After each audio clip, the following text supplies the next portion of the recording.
welcome to the Psychology Talk Podcast. I'm your host, Dr. Scott Hoye. The Psychology Talk Podcast is a unique conversation with experts in the field of mental health from around the globe. Topics include hypnosis and mind-body treatments, ethics and cultural diversity, psychotherapy and psychiatry, emerging treatment modalities, and much, much more. While you're listening, please give us a like and subscribe to the show. It helps us to continue to provide excellent programming. And now, here is the episode.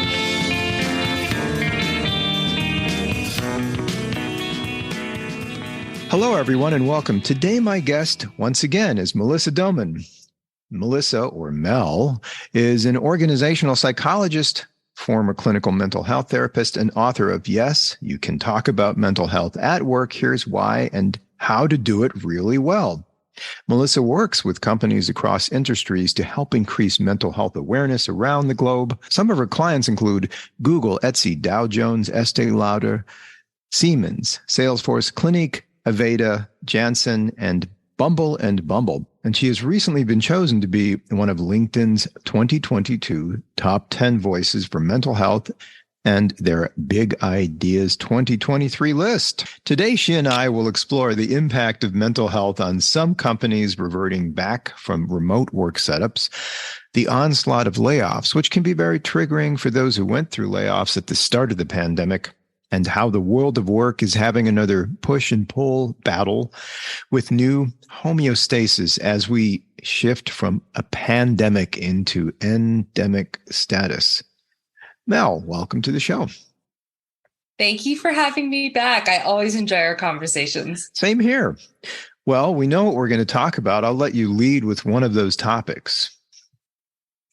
So what I'm finding really interesting is that there has been a tone of what I would say is resentment and frustration for a lot of folks who were really finding remote work to be what they always have been looking for, but didn't realize it. And so there are lots of benefits to working remotely, not only to have a bit more flexibility with your schedule, being able to manage home life in addition to work life, saving money on commuting, those sorts of things, but also that it just felt better for them.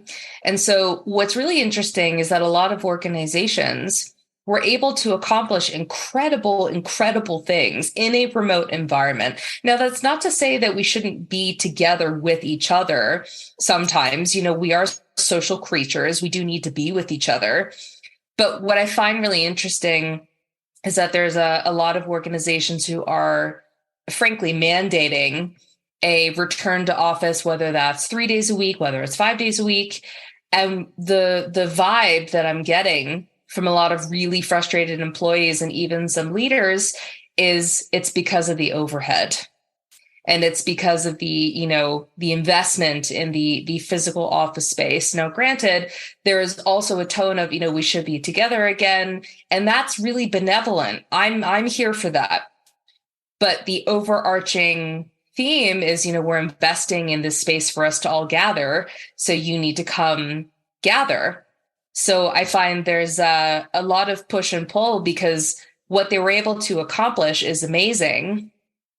And people are saying, well, why change what was working?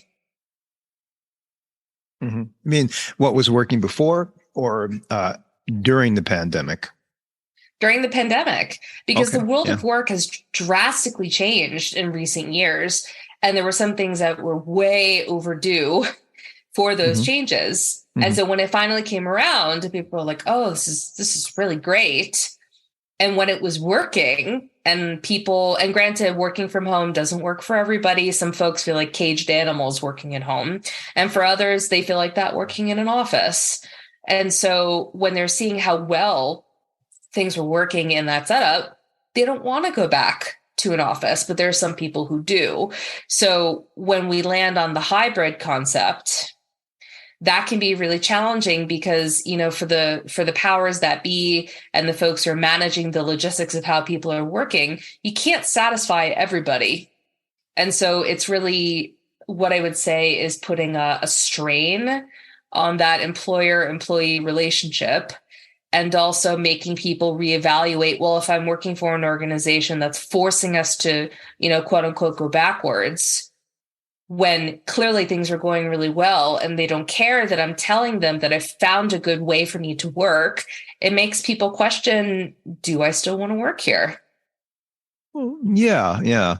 It seems to me like I think some of the information I'm hearing is that like people are predicting there will be a lot of people going back to the office. I keep hearing that it's probably going to be by the end of the first quarter.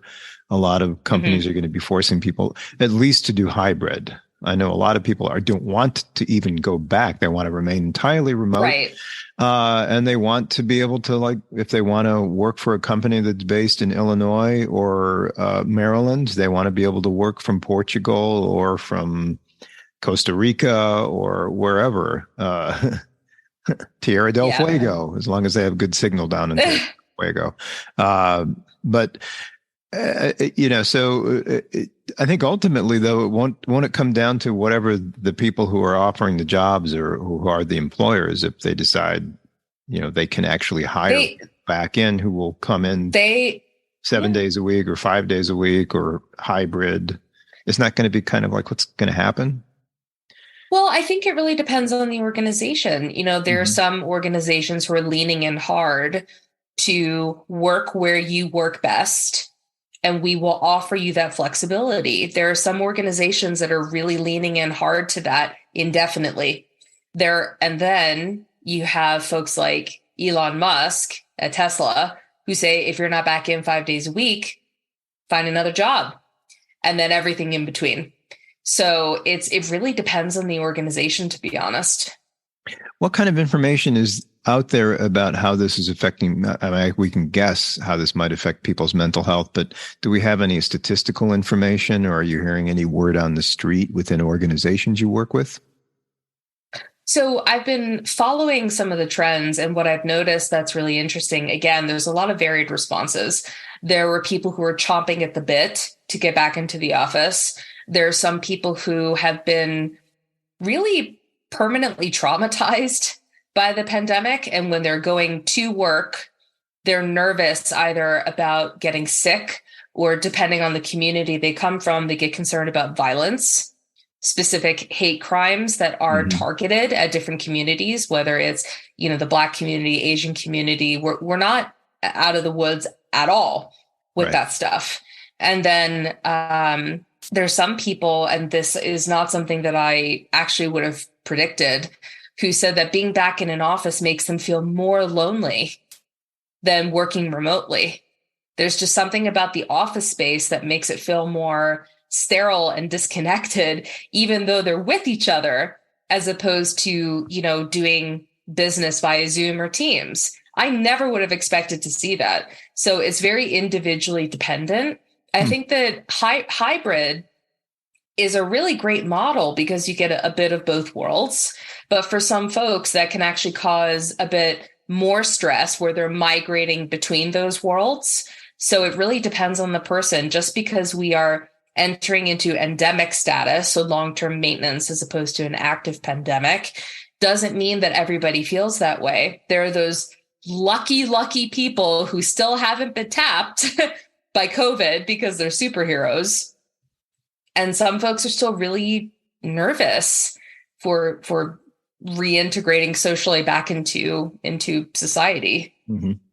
Well, yeah, no, some people are. I get the sense a lot of people are really kind of sick of being stuck at home, wanting to have some more contact with people, right? But plenty. But that might be also skewed because I'm here in a big city, right? And there's a lot more to do here in the big city, and some people like coming downtown for work. But I think that right now I think at this point in time, I heard that a spot that is busy as far as foot traffic for foodies and whatnot, and people staying at hotels, like the West Loop here in Chicago. I think it's about only 30% occupied with commercial real estate. And one of the biggest leaseholders there or owners there is Google. And Google Mm, recently purchased, or will be, I don't know if they purchased, but they will be taking over the entirety of the Thompson Center downtown. So they're moving. So that means like wow. 30%, it's going to go way down. Yeah. It's going to be a huge shift in commercial real estate. Even if, Mm, I think it looks to me like there will be a shift to more smaller office spaces for corporations. yes. Yeah. Yes. Yes. And, it's something else that's also, again, when we think about the themes of ways of working and mental health, I realize this wasn't, planned, so please forgive me. But what I think is very interesting is the surge in the discussion for the 4-day work week that's Mhm. now occurring. So when I lived in the UK, what I found to be just so impressive is that the UK in particular is very good about flexible ways of working. So 4 days a week at full-time salary or just doing part-time, working 5 days a week wasn't always the standard norm. And so it started really getting popular in the UK, and then it started to kind of drip feed over into the US. And there was a study recently that it was something like 100 companies in the UK experimented with the 4-day work week. And of course, it was a wild success when people were able to have that extra day back, and they didn't work the 10-hour, like a 40-hour truncated into 4 days. They just worked normal work days for 4 days at full-time pay. And it was so successful that the US is like, oh, well, if they're doing it, maybe we should try it too. And now I just saw today something about the state of Maryland, where I'm from originally, is contemplating going to a 4-day work week. And I was like, this is unbelievable, because now people are looking at not only where they work, but how often they work. And we are in the time of choice Mhm. when it comes to employment. And people are realizing that having some semblance, I am not going to say work-life balance because that's like a made-up concept that's totally subjective, but it is work-life integration, that how we work, where we work, and when we work needs to become more flexible, because especially US in particular, the way that we've approached our work lives has made us one of the sickest nations on the planet for a whole host of reasons. So when we think about mental health at work and this surge around the discussions of the 4-day work week, the timing couldn't have been better. Yeah. Well, I think it's a good idea. That would look interesting. And I think that I've heard talk about like a hybrid situation where it's a Friday at home, a Monday at home, and Mm-hmm. then 3 days in the middle Mm-hmm. of the week. But like, I think office spaces will eventually turn into places where it is congregation for bigger meetings or like once or twice Yeah. a week. Yeah, for that. And that's great. It is true that being together physically in the same space can give different opportunities for different types of interactions. So there are some folks who, people are not their favorite. They'd rather work from home the rest of their days and not have to be in an office ever again. And I understand that. And there's some folks who working from home really doesn't work for them. And so I think we're still in this push and pull, trying to figure out what that's going to look like. And I feel that as we continue on, that organizations that don't offer any form of flexibility for hybrid working or something similar to that, I think might have a slightly tougher time attracting applicants, especially for the younger generations. Now, keep in mind, there are some sorts of jobs you don't have that option for hybrid working. You don't have the option for remote working. So Mhm. what we're talking about, if we're being really honest, is usually more in the corporate space. Yeah. Well, I know that in the office that I run in my group practice, we have some people who do entirely remote. We have some, and the rest of us are doing everything, in office and at home, or seeing people remotely from the office if you choose to come into the office on certain days. seems to be working. It's certainly for mental health providers. The access to teletherapy has been very helpful. Oh Although yeah. I don't prefer it myself as a therapist. I Hmm. don't like doing teletherapy because Hmm. there's a lot of other things that you have to control for, like people Hmm. showing up, driving a car and trying to have a session, and saying they're Hmm. late for X, Y, or Z. If they park the car and there's no one listening in, yes, but technically you're supposed to have them sitting in a place where there's no one entering the room. Maybe their Hmm. dog or cat will show up. That's fine, but like that has to be as close as possible to office setting.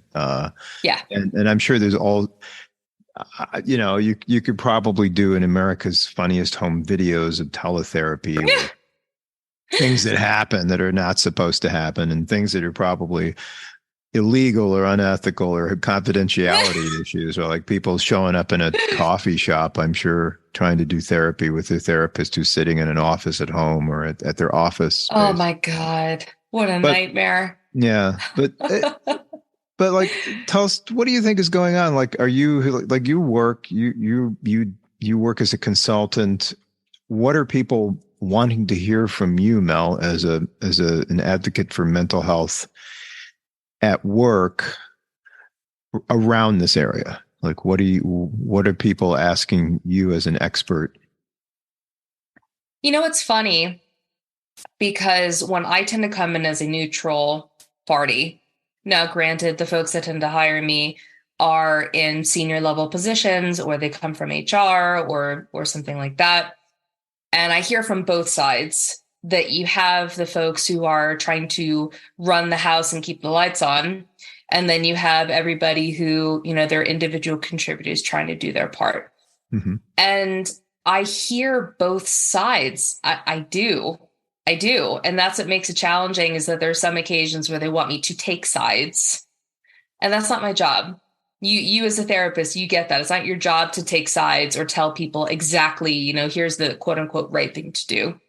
And so what I tend to do is, whether it's the employees who are talking to me about the negative mental health impacts of having to commute back into work or being nervous about social interactions, those are very valid concerns, extremely valid concerns.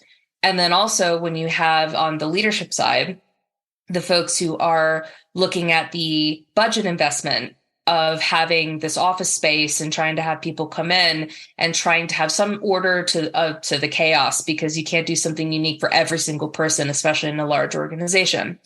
Also very valid.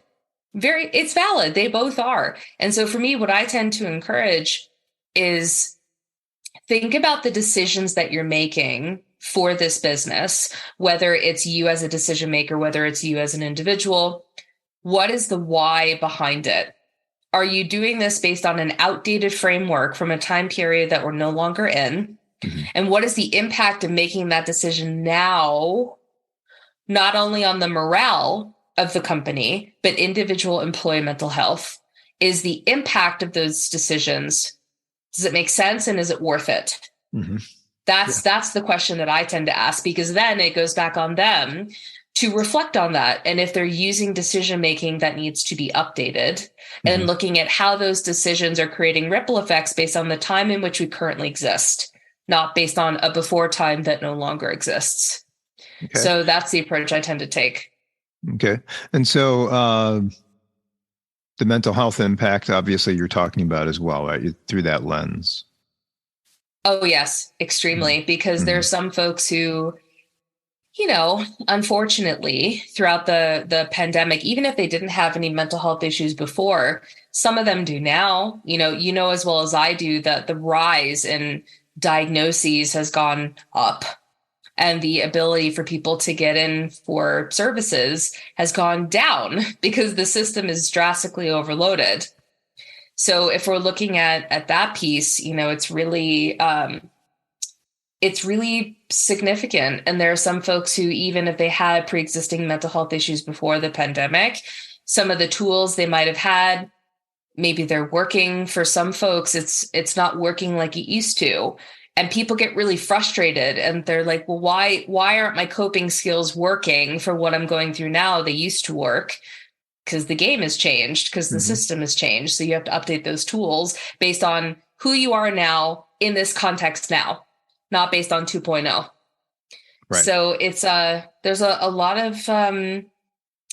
of readjustment going on. And I know that we're in our third year, but we're still trying to figure that out. Yeah. Yeah.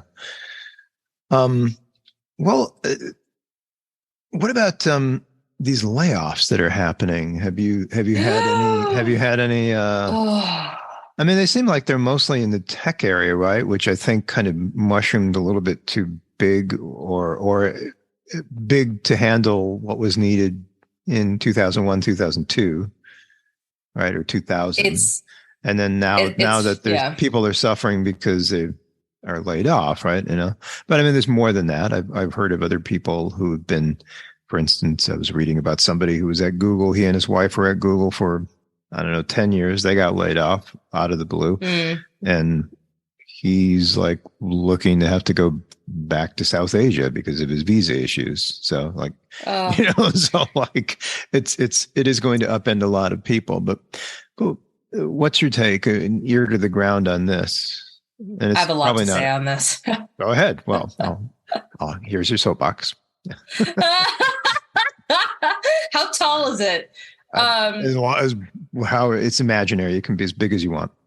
As big as I want. Yeah. My husband works in tech. Okay. And so I was just talking to him about this earlier this week.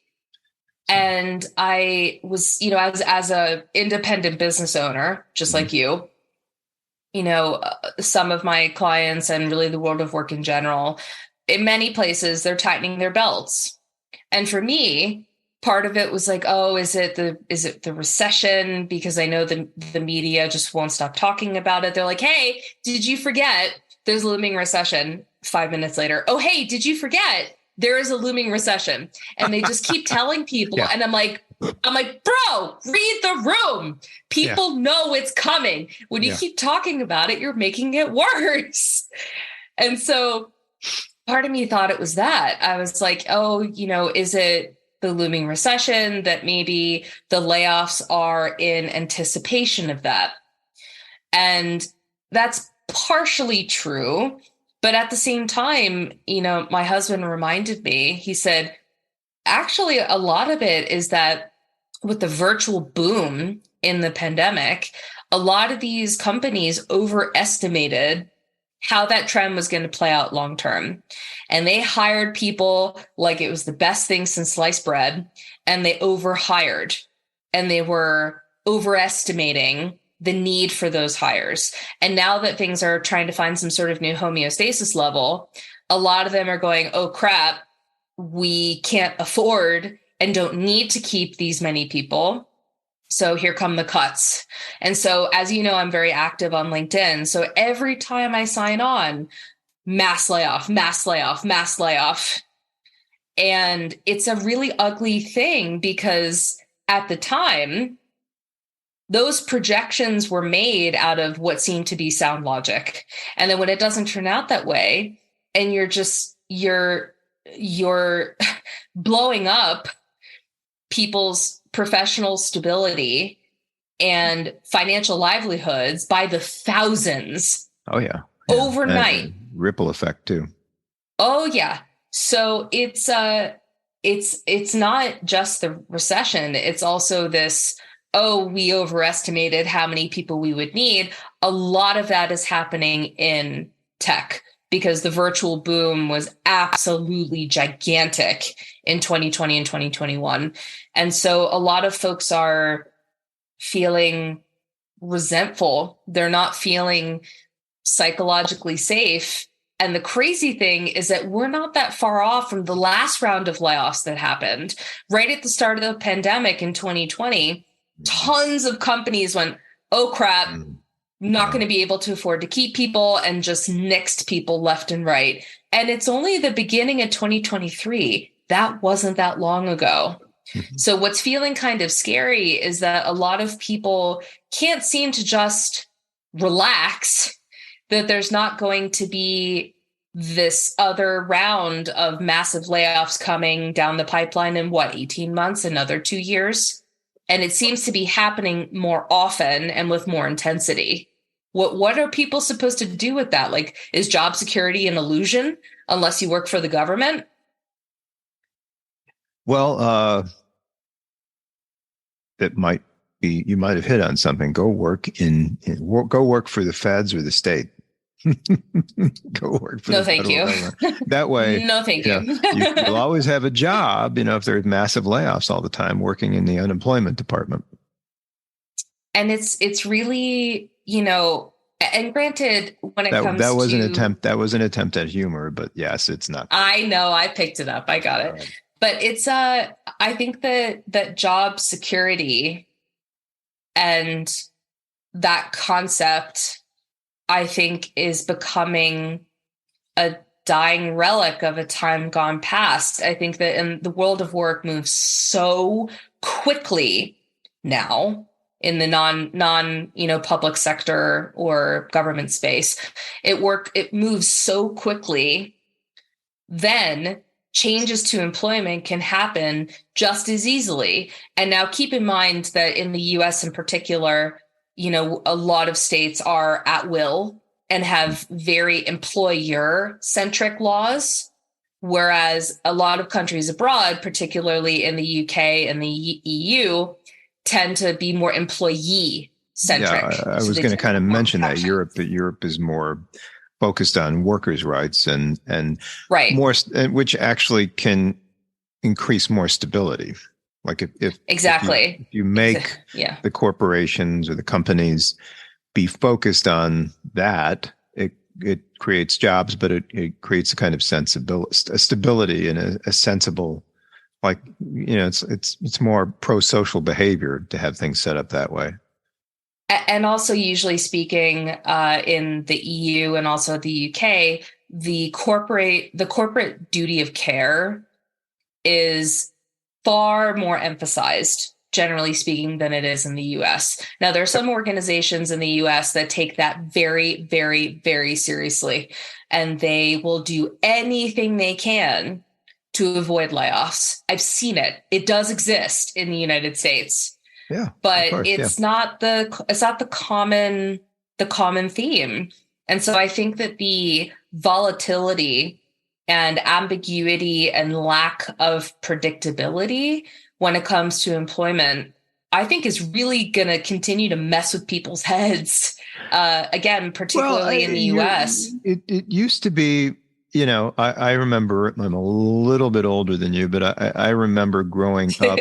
The idea of a company providing a pension that wasn't a 401k or 403b or an IRA, it wasn't market based. It's just that they put money away from you and you drew on it, and it wasn't going to tank if Enron collapsed, for instance.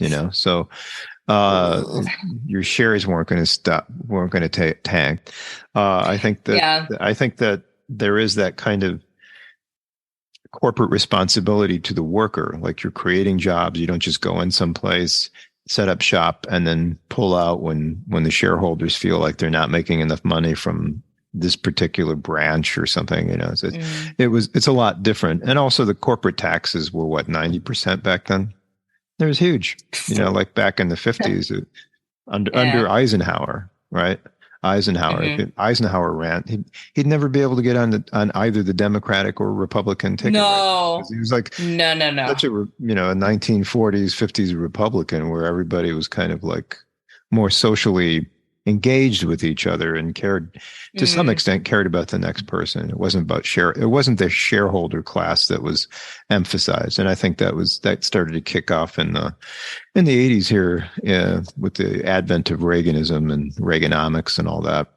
But the pendulum shifts back and forth. But of course, this instability makes for more mental health issues. And in my field, like, I'm still practicing clinically. And for you, of course, this means, what do you do? Like, the same bodies that are that are helping you make a living are also the same bodies to some degree that are causing you a lot of distress. Yeah, It's like, I actually there was an organization that I was doing a couple of events for that had something like three layoff rounds in 18 months. wow, ouch. And there's a lot of And survivors guilt. It's not just the people who get laid off. The ooh, survivors guilt are the yeah, people who and yep. one of A mine lot is. of Yeah. a lot of other shoe is going to drop sort of syndrome. Yeah. So, and I was speaking with them, and I can't exactly remember why there were three rounds of layoffs. I think they were kind of pivoting the business or having leadership changes. It just felt like a very unstable house of cards sort of situation. And, they wanted me to kind of come in and give coping tools to people. Here's, And I was like, yeah. wait, I was like, whoa, whoa, whoa, whoa, whoa. Well, it's a bit like putting a Band-Aid on a sucking chest wound, It's like not Yes. I was terrible. like, I was like, if you put me in front of these people trying to give them coping tools Well, good for you, Mel. That's when like that you told them no and you told them why, and I I hope you told them did, off I too. told, no, no, no, no. I'm not, it wasn't Oh, like I wasn't like an asshole about it, but I was just very honest. And I I said, don't think I I honestly understand. I don't think you would be an a-hole for saying things like that to somebody trying to, hey, could you teach them coping skills? Hey, could you not I, lay them off so well, randomly or I, I had a very that's a honest coping skill, conversation. not getting paid. Severance packages. I had a Anyway, I had yeah. a I had a very honest conversation with them, and I said, I understand that these layoffs are happening for one reason or another. I do. But if you put me in front of these people Yeah. to give them quote unquote coping skills to help them not lose their damn minds, waiting for the next one to come around, it's going to be useless. You'll be wasting your money. They're not going to care. And they're going to be looking to you for some sort of stability or security that you can't seem to give them. So I don't actually think that's what you need. And I think you need to take a good hard look at why you're asking me to do that. Well, it They understood. They because did. I don't because work with them anymore. But well, it does sound like you did kind of tell them off in a very no, professional no, way. no, no. You didn't tell them No, no, off. no, You no. told, but you didn't have to. You just showed them what was going on, and Well, also I did the I ethical would thing. you would Yeah. never be. It's not ethical, and also like it's not going to curry you any favor with the workers showing up and saying la la la. Let's do No. some breathing Uh-uh. exercises. That would have no, I never do that stuff in my events. Are you kidding me? I no, that's not what people need. And That's good. I no, I don't include Well, that stuff. this is a I systemic thing. This is a social economic problem, not a psychological or a biological issue where you could work like a no. therapist. You have to therapize the system, and Well, this I is basically that conversation actually went pretty well, and they understood yeah. very much like why I said that. And the I think that there was just a lot of chaos and uncertainty for them, Hmm. which is why I consciously uncoupled from that contract. Yeah. But I do wish them the best, and I hope that they learned something from me drawing that boundary and saying, this is why it would be a waste of your money, and this is why it will make your employees resentful. If Hmm. you try to bring me in for a mental health at work session, after three layoff rounds when they don't know what's happening next, that is a band-aid on a bullet wound. This is curious, and it's after the fact now. And you're right. You're right. But uh, could you imagine a means for you to come in and help after layoff rounds? Like, what would help in your position? So it really depends on having at least for the senior leaders who hire me, an honest, come to Jesus level conversation of what is coming down the pipeline next. I need you to tell me, because otherwise I can't give a realistic take on how to give these people tools on how to deal with volatility and uncertainty if they're just going to be made to regret that 6 months down the line. So if I'm going to be asked to come in and do something like that, I need to know, why are you actually asking me to do that? Mm-hmm. And what can people come to expect for the upcoming runway? If I don't have that information, I'm not doing it, because I will not be used as a checkbox or something to make it look good. Good for if you. It's a stopgap measure. I'm not going to do it. Good for you. Yeah. Well, that shows your integrity. Why, thank you. I try. I try. Well, that's why we bring you back. One of the reasons. Okay. Well, I mean, I've worked in organizations where we've had like in-service days where, the management was axing people, trying to get rid of unions, busting stuff up, and somebody shows up that they took a shine to, that just says whatever they want to for the person, runs like I literally ran an Enneagram program to show how we could all get along together. I mean, you might as well just, nothing against the Enneagram, but you might as well just, in the case like that, you might as well just use astrology, and nothing against astrologers, but I think they would have been just as helpful. So obviously you wouldn't have been chosen by this organization no. Because you're have too much integrity. This person didn't have it. I mean, obviously they needed a paycheck. And that's what they were looking for. But good. I'm glad you're doing that. And you're, even though you chose to leave the client, that's good. And doing so is a kind of sending a message that you won't be bought to be a consultant that just shows up to try to sugarcoat, put a cherry on top of a turd sundae, so to speak. No, I will not do that. And, there are lots of organizations where I've come in to have these conversations with, like, mergers and acquisitions. Those can be really stressful. And, I try and get a very accurate read before saying yes to something like that. What is coming next? Mm-hmm. Because if I don't know that, or this is performative, people will just resent you for bringing me in, because it'll be completely disingenuous. So I'm very firm about that stuff. And there are some occasions where I have to say no, and that doesn't feel good, but my logic and reasoning is sound. So there's like another organization that I had spoken to where they just were completely botching how they approach employee mental health in general, and doing some things that were borderline very unethical, dare I say, maybe not completely kosher. Mm-hmm. And the sense I got this like sick feeling in my stomach when they were asking me to come do this session.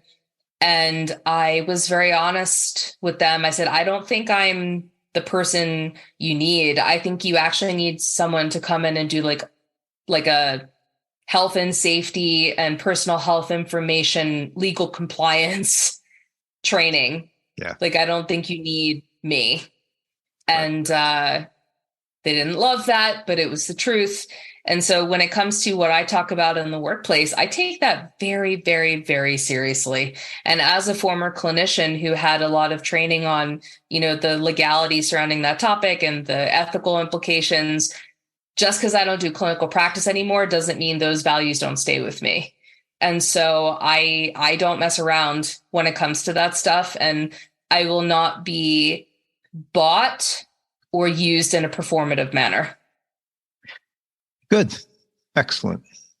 Good. Well, for people who are having any of these issues right now, like the people experiencing this kind of push pull of and I'm not just talking about people who are working for a company or managerial or talking across, it could be the owners, the CEOs, the CFOs, whatever, CIOs, all the way down to people who are doing the actual labor that other people are managing.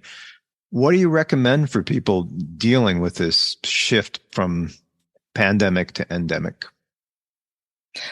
I would just take a look at the decision making that you're doing when it comes to how people work, where they work, why they're working, and the support infrastructure that you're trying to put in place, whether that be virtual or physical, or even the health benefits, and ask yourself, is this based on now and what is required of now, or based on the previous set of decision-making abilities I was using, and does that all still apply? So I would really encourage organizations to try to update that sort of thinking. It's not an easy process. If it was, everybody would be doing it. But if you're trying to use outdated approaches or outdated thinking, you're probably going to get a pushback response, because nothing and no one is exactly the same as February of 2020. It's all changed. And so I would really take a good hard look at how you're providing those things, the decisions that you're making, but also how you're approaching the mental health at work conversation. I spoke to a potential client just earlier today and they didn't mean anything nefarious by it, but they said, oh, we've all come out of the pandemic a little more sensitive. And I said, well, I'm going to have to disagree with you there, that this pain that people were feeling or wanting to talk about mental health in the workplace, that was always there. But now it's been intensified by the last few years, and they want to talk about it. It's not that we came out of the pandemic more sensitive. It's that we're all a bit crispy and fried from the whole thing. And so how you approach the topic, people can sniff out instantly if it's performative or if you're trying to do it for the right reasons. So I always go back to why. There you go. What about people dealing with this reverting from remote work setups? The people dealing with having to go back to the office that don't want to, so to speak? How would you advice for them? It all depends on how much do you love your job? How much do you love the company? How much do you love your work? If you don't have a strong tie to those things, and it's feeling like where you work is the straw that broke the camel's back, maybe that's a sign that you weren't that happy there to begin with. And if you have the luxury of applying elsewhere, because not everybody does, then maybe it becomes a conversation of, do I actually still want to be here? And I'm using, I don't want to work in the office as a excuse for why I'm not happy with this organization. So I would take a look at the other factors too, because the job that you have is not just about where you work. It's also all these other factors. And then that can usually lead you down the decision-making tree. It's not just where you work, it's all the other factors too. True. And I think people are more and more looking at quality of life, not just quantity of dollars or euros. Yeah. All of the above. Yeah. All of the above. What would you say most organizations need to have in place as far as mental health, like that they could learn from what's going on now with these rounds of layoffs, that would be in place as kind of stopgaps or measures for the people staying and surviving, for surviving the layoffs, for the people, actually having to sort of pull the trigger on the layoffs, and for the people, like, it seems like there's three groups: the people doing the layoffs, the management doing the layoffs because they have to, the survivors who feel guilty about it. They're kind of like the survivors' guilt. And then the other would be the people being shown the door. Like, is there a system in place for that could be there to kind of like implement when it comes down to, numbers, as far as like saving the business versus saving jobs? It really depends on the organization. So there are some that are handling it incredibly well. Speaking as a former EAP counselor myself, there are some organizations that will use that EAP service to bring in folks for a critical incident stress debriefing, where they're able to come in and address the folks who still remain about really the trauma of witnessing that sort of a layoff. Also encouraging people to use the EAP, go to counseling, that sort of thing. They'll also have town halls sometimes, basically to answer people's questions, usually rightfully so, fueled by anxiety. Why did this happen? What's coming next? What can we expect? Now, granted, there are some organizations that kind of botch that process. I've seen a lot of stuff on social media recently where they had town halls. They had town halls after a layoff or to announce a layoff. And there was one very senior leader, I saw the video, that person just walked right out of the room and ignored every single question that they got. Wow. It was painful Wow. to watch. Wow. Where they felt they didn't owe them anything. And this is the world we live in now.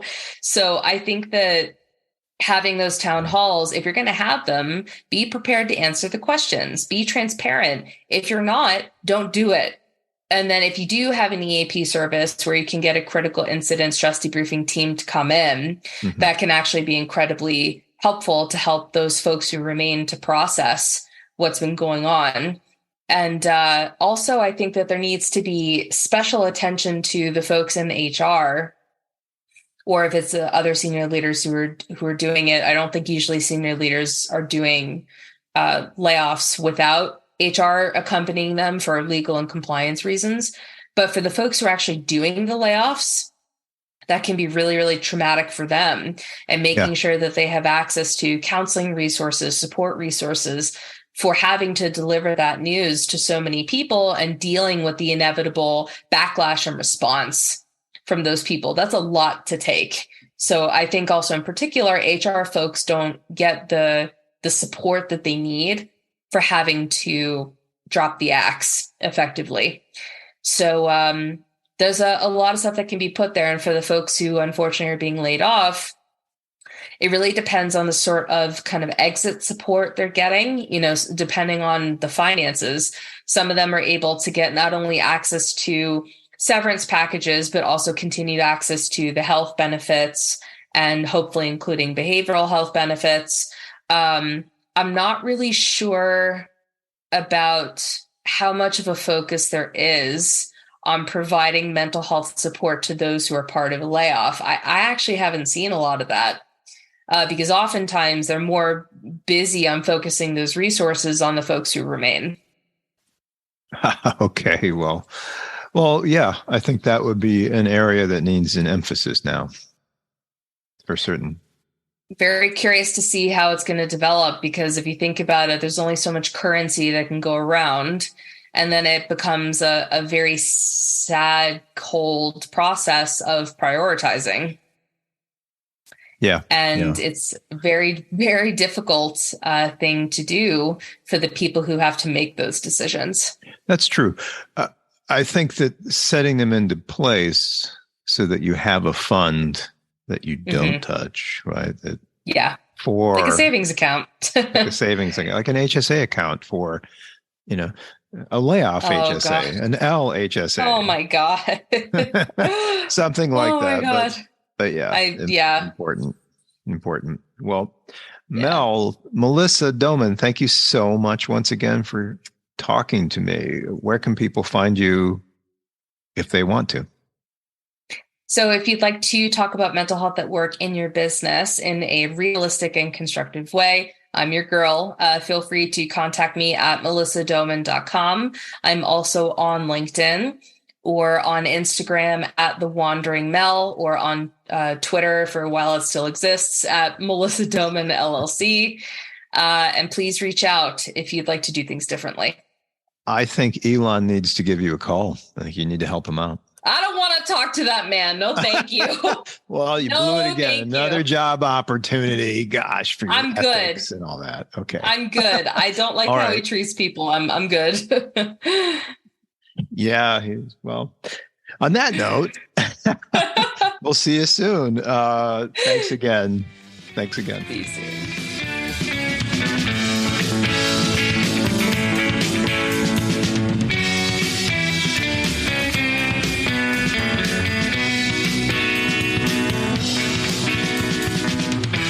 for listening. Did you know the Psychology Talk podcast is all over the World Wide Web? Well, not entirely all over, but we are in social media and we do have a website. Pop over to www.psych-talk.com to find out more about the show. All material is copyright the Psychology Talk podcast. Opinions of our guests are not necessarily those of the host or the show. Material is provided for entertainment and informative purposes only. If you need a mental health professional, please seek one out. Music is provided by the band Serenati.